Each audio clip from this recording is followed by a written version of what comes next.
Lok Sabha seat है। अहमदाबाद पूर्व से हसमुख भाई सोमाभाई पटेल को, भावनगर से निमुबेन बंभानिया को, बड़ोदरा से रंजनबेन धनंजय भट्ट को, वो तमाम चेहरे हैं जो यहां पर उतारे गए। और हरियाणा से भी उम्मीदवारों को उतारा गया है। हिमाचल प्रदेश, कर्नाटक, मध्य प्रदेश, महाराष्ट्र, तेलंगाना, त्रिपुरा और उत्तराखंड, तो ये वो बड़े राज्य हैं जहां से उम्मीदवारों की लिस्ट भारतीय जनता पार्टी ने जारी कर दी है। सीधा रुख करते हमारे सहयोगी विकास चंद्रा हमारे साथ जुड़ चुके हैं। विकास, क्या कुछ खास अहम जानकारी इस लिस्ट में, कौन से वो बड़े चेहरे?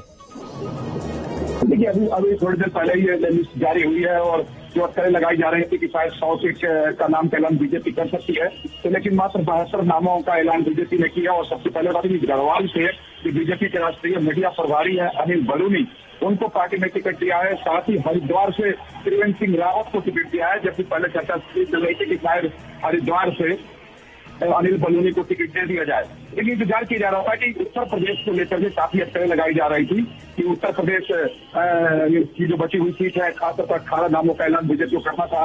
इसमें बहुत सारे नामों को लेकर अटकलें चल रही है, वरुण गांधी, अमेरिका गांधी, ब्रिजभूषण शरण सिंह, बीके सिंह, तो आज इसको ये सब नाम नहीं है। विकास, अनुराग सिंह ठाकुर हमीरपुर से ही एक बार फिर लोकसभा का चुनाव लड़ेंगे, इस तरीके की खबरें आ रही थी कि उनकी सीट बदली जा सकती है इस बार। जी, ऐसी खबरें पहले आ रही थी कि उनकी सीट बदली जा सकती है, लेकिन अनुराग सिंह ठाकुर को हमीरपुर से उतारा गया है। तो वही जो शिमला है, अनुसूचित जाति के लिए सुरक्षित है, सुरेश कुमार कश्यप को बीजेपी ने वहां से मैदान में उतारा है। तो एक बार फिर से अनुराग ठाकुर के ऊपर पार्टी ने विश्वास जताया है। तो वहीं आप कर्नाटक के देखिए तो कर्नाटक की 20 सीटों का ऐलान पार्टी ने किया है। और इसके अगर लिस्ट में नजर डालें तो कई सारे ऐसे चेहरे जैसे प्रहलाद चौधरी जो केंद्रीय मंत्री हैं, उनको धारवाड़ से, यानी फिर से धारवाड़ से पार्टी ने उनका विश्वास जताया है। बासवराज बोम्मई जो हावेरी से, उनको टिकट पार्टी ने दिया है। तो ये जो महाराष्ट्र कर्नाटक को लेकर के बातें चल रही थी, तो इसके भी लिस्ट पार्टी ने जारी कर दिया। शोभा करांजले जो बीजेपी के नेता है, केंद्रीय पदाधिकारी भी है, उनको भी पार्टी ने टिकट दिया है कर्नाटक।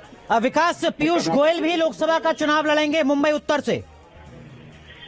जी, और पीयूष गोयल हालांकि पहले चर्चा लगाई जा रही थी, वो दिल्ली में सीट ढूंढ रहे थे, लेकिन बाद में खबर आई थी कि पीयूष गोयल को मुंबई से वहां से कंफर्टेबल थी और बीजेपी की परंपरागत सीट है, तो पीयूष गोयल को मुंबई उत्तर से टिकट दिया गया है। और महाराष्ट्र की 15 सीटों के नाम का ऐलान पार्टी ने किया है, हालांकि वहां गठबंधन की सीटों का ऐलान अभी बाकी है। तो उसी तरीके से देखें कि तेलंगाना की जो 6 सीटों का ऐलान पार्टी ने कर दिया है। उसके बाद जो उत्तराखंड की तक 2 सीट इसमें शामिल है इस लिस्ट में। साथ ही मध्य प्रदेश की 5 जो सीटें बची हुई थी, 5 सीट पर पार्टी ने अपने प्रत्याशी के नाम का ऐलान कर दिया है। तो उसमें आप देखें कि अनिल फिरोजिया को लेकर के अटकलें लगाई जा रही थी, लेकिन उज्जैन से जो अनुसूचित जाति के लिए सुरक्षित है इसी सीट में, तो अनिल फिरोजिया को वहां से उतारा गया। विवेक साहू छिंदवाड़ा से जी, और बालाघाट से भारतीय पदाधिकारी। विकास, आपने अनिल बलूनी का जिक्र किया, पीयूष गोयल मुंबई से लोकसभा का चुनाव लड़ेंगे। ये वो चेहरे हैं जो राज्यसभा से संसद में दिखते थे। इन तमाम चेहरों को, जो राज्यसभा के चेहरे रहे, उनको लोकसभा में उतारने के पीछे बीजेपी की कोई खास रणनीति? जी बिल्कुल, इस बार पार्टी ने पहले ही तय कर रखा था कि जो बड़े चेहरे हैं और जो मंत्री हैं केंद्र में, जिन लोगों ने काम किया है, तो उनको इस बार लोकसभा उतारा जाए। क्योंकि बीजेपी पर कई बार आरोप भी लगता है कि उनके सारे जो बड़े नेता हैं तो राज्यसभा से आते हैं तो लोकसभा चुनाव लड़ ही नहीं सकते, जीत ही नहीं सकते।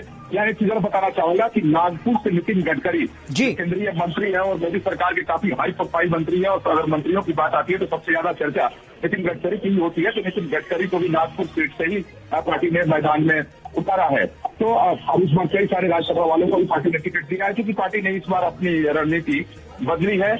और उस बदली हुई रणनीति का जो है वो देखने को भी मिल रहा है कि विकास, ये 2 नाम जो दिल्ली से नजर आ रहे हैं, हर्ष मल्होत्रा, योगेंद्र चंदौलिया, किनके टिकट काटे गए हैं जिनके बदले इन दोनों को उतारा गया है?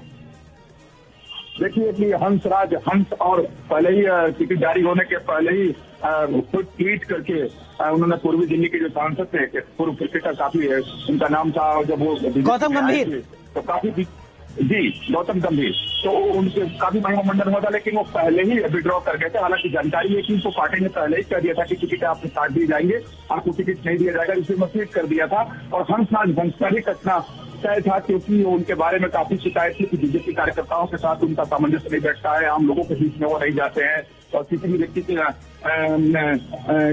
बात परेशानी आती है तो वहाँ वो मौजूद नहीं रहते हैं। तो उनकी भी जगह तो हर्ष मल्होत्रा जो पार्टी के से जुड़े हुए हैं काफी लंबे समय से, तो उनको पार्टी ने पूर्वी दिल्ली से उतारा, हर्ष मल्होत्रा को। ठीक है।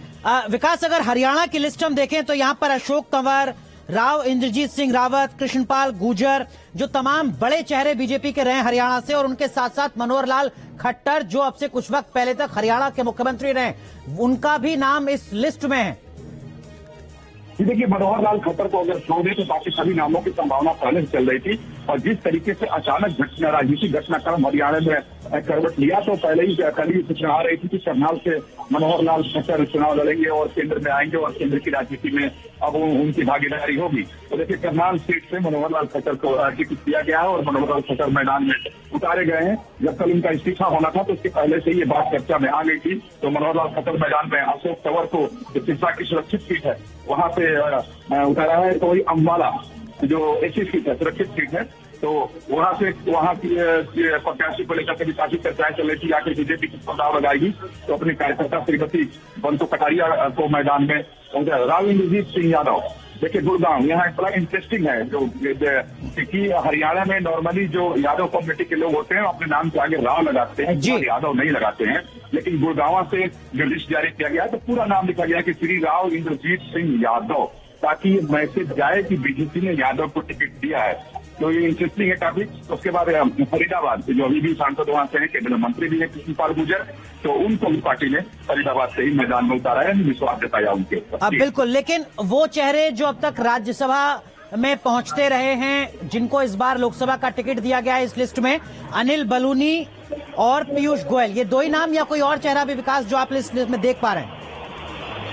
अभी जो फिलहाल मैंने लिस्ट देखा है तो इसमें ये दो बड़े चेहरे नजर आ रहे हैं, खासतौर पर अनिल बलूनी की। हालांकि इनके नाम की चर्चा काफी चल रही थी और अनिल बलूनी भी काफी संतुष्ट नजर आ रहे थे कि शायद इसको टिकट दिया जाएगा। तो उन्होंने जो राज्यसभा वालों के मैदान में उतारा है पार्टी ने, और पीयूष गोयल के नाम को लेकर के काफी चर्चाएं पहले से चल रही थी, और वो कुछ दिन पहले से दिल्ली में अपनी लीडरशिप तलाश रहे थे, लेकिन पार्टी ने जो सुरक्षित थी बिल्कुल। शिवसेना उद्धव ठाकरे गुट थोड़ा निराश होगी। नितिन गडकरी के नाम का ऐलान हो चुका है, हालांकि नितिन गडकरी ने खुद ही खारिज कर दिया था, हास्यास्पद बताया था उन तमाम अटकलों को, प्रस्ताव को। जी बिल्कुल, जब ये बातें शिवसेना की तरफ से आई थी तो समझ में नितिन गडकरी ने इसको खारिज कर दिया था और हास्यास्पद बताया था। और जब भी बार बार किसी भी बीजेपी नेता के सामने उसका नाम आता था तो सब बीजेपी के नेता ही इसको हास्यास्पद बताते थे और उद्धव ठाकरे के ऊपर हमला करते थे, शिवसेना के ऊपर हमला करते थे। तो वो बिल्कुल कर दिया, क्योंकि जिस तरीके से कुछ दिनों से नितिन गडकरी और प्रधानमंत्री नरेंद्र मोदी को लेकर के संबंधों को लेकर चर्चा चल रही थी, तो कई तरह के प्रयास लगाए जा रहे थे, लेकिन वो सारे प्रयास खत्म हो गए। नागपुर से ही पार्टी ने उनको मैदान में उतार दिया। जी विकास, महाराष्ट्र के 20 सीटों से उम्मीदवारों का ऐलान हो चुका है। महाराष्ट्र में समझौता भी भारतीय जनता पार्टी का होगा। क्या वही सीट बची हैं जो अब समझौते में बाकी सहयोगी दलों को दी जानी है? इसमें आरपीआई भी है रामदास आठवले की। जी, रामदास आठवले की भी है। आप देखें कि एक नाथ शिंदे की पार्टी के साथ है, अजित पवार के साथ में सामंजस्य पार्टी को स्थापित करना, लेकिन कई ऐसे नाम अभी हैं जो इस लिस्ट में दिखाई नहीं दे रहे हैं। तो और बीजेपी की अपनी सीटें भी वहां पर बची हुई, क्योंकि वहां 48 सीटें हैं लोकसभा की। तो अब पार्टी की तरफ से जानकारी दी गई कि जो गठबंधन के तहत सीटों पर समझौता होना था, तो वो सभी गुटों के साथ समझौता हो गया है। लेकिन पार्टी ने महज आप कह सकते हैं महाराष्ट्र की लगभग 30 सीटों को ये शाही ऐलान अभी किया है, और जिसमें बीड़ से जो परंपरागत सीट गोपीनाथ मुंडे की रही है, तो वहां से पंकजा मुंडे को ही मैदान में उतारा है। विकास, आप बने रहिए हमारे साथ अंकुश महाजन भी जुड़ चुके हैं। अंकुश, आप हिमाचल की लिस्ट देख रहे हैं। यहाँ पर खबर थी कि अनुराग ठाकुर की कॉन्स्टिट्यूंसी बदल सकते हैं, ऐसा नहीं हुआ है। अनुराग ठाकुर 5वीं बार हिमाचल के हमीरपुर से ही लोकसभा का चुनाव लड़ेंगे। शिमला से पिछली बार भी सुरेश कुमार कश्यप को ही टिकट मिला था, इस बार भी उनका नाम नहीं काटा गया है। लेकिन 5 में से सिर्फ 2 ही नाम अभी जारी हुए हैं हिमाचल के। पंजाब को लेकर कोई अपडेट या हरियाणा को लेकर कोई और अपडेट आपके पास? जी अंकुश, बिल्कुल, हरियाणा की भी जो है तकरीबन 7 सीटों का जो अभी अनाउंसमेंट की गई है, और अभी जो सबसे बड़ी हैरानी की चीज इसमें मनोहर लाल खट्टर, जो कि कल तक हरियाणा के सीएम थे और कल उन्हें बदलकर उनकी जगह पर नायब सैनी को जो है मुख्यमंत्री बनाया गया। अब जो है उन्हें करनाल से लोकसभा सीट के लिए बीजेपी ने उतारा है। आज जो दूसरी लिस्ट जारी की गई है उसमें उनका नाम भी नजर आ रहा है। इसके अलावा अंबाला से जो पूर्व सांसद थे रतनलाल कटारिया, जिनकी कुछ समय पहले निधन हो गया था, उनकी पत्नी बंतो कटारिया को जो है टिकट दी गई है उनकी जगह। अंकुश माफ कीजिए, आप बने रहिए हमारे साथ। दिल्ली भारतीय जनता पार्टी के मुख्यालय का रुख करते हैं हमारे सहयोगी अमित चौधरी वहां पर मौजूद हैं। अमित, कई बड़े नामों का ऐलान हुआ है इस लिस्ट में। भारतीय जनता पार्टी के तेजस्वी सूर्या बेंगलुरु साउथ से एक बार फिर चुनाव लड़ रहे होंगे, और क्या कुछ अहम जानकारी आपको मिल पा रही है इस लिस्ट के जरिए?